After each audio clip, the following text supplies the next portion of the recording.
महाराष्ट्रात मतदार वाढ घोटाळ्याचा आरोप, 35 लाख मतदार वाढल्याचा राहुल गांधींचा दावा। लोकसभा विधानसभेच्या मतदारांची फोटोसह यादी द्या, गांधींची निवडणूक आयोगाकडे मागणी। ऑपरेशन टायगर वरून दोन्ही शिवसेनेत झुंपली। शिवसेनेच्या ऑपरेशन टायगरला शिवसेना ठाकरे पक्षाकडून टायगर जिंदा आहे ना उत्तर। आका आणि त्याच्या सहकाऱ्यांची नार्को टेस्ट करा, आमदार सुरेश धस यांची मागणी। अशोक मोहितेंवर हल्ला करणारे आंधळेंचे सहकारी धसांचा दावा। मनोज जरांगे पाटील पुन्हा राज्यव्यापी आंदोलन पुकारणार, उद्या सकाळी अंतरवाली सराटीत पत्रकार परिषद।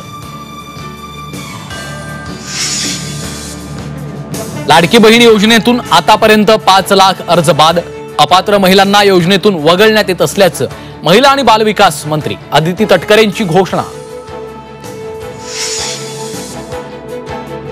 कोल्हापुरातील राष्ट्रवादी शरद पवार पक्षाचे नेते समरजित सिंह घाटगेंनी घेतली भाजप मंत्री आणि नेत्यांची सदिच्छा भेट। भाजपशी वाढत्या जवळीकीमुळे घाटगेंच्या मनात काय याची चर्चा।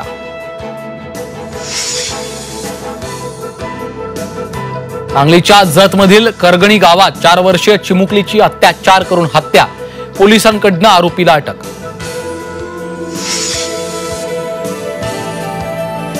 मोबाईलवर बोलणाऱ्या तरुणाला हटकणाऱ्या पोलिसाच्या डोक्यात घातला दगड। पुण्यातील धक्कादायक घटना, फरार बाईक स्वाराचा पोलिसांकडून शोध सुरू।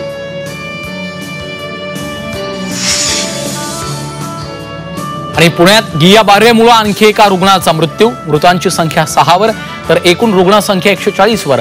पुण्यापाठोपाठ नंदुरबारमध्येही गियाबारेचा शिरकाव।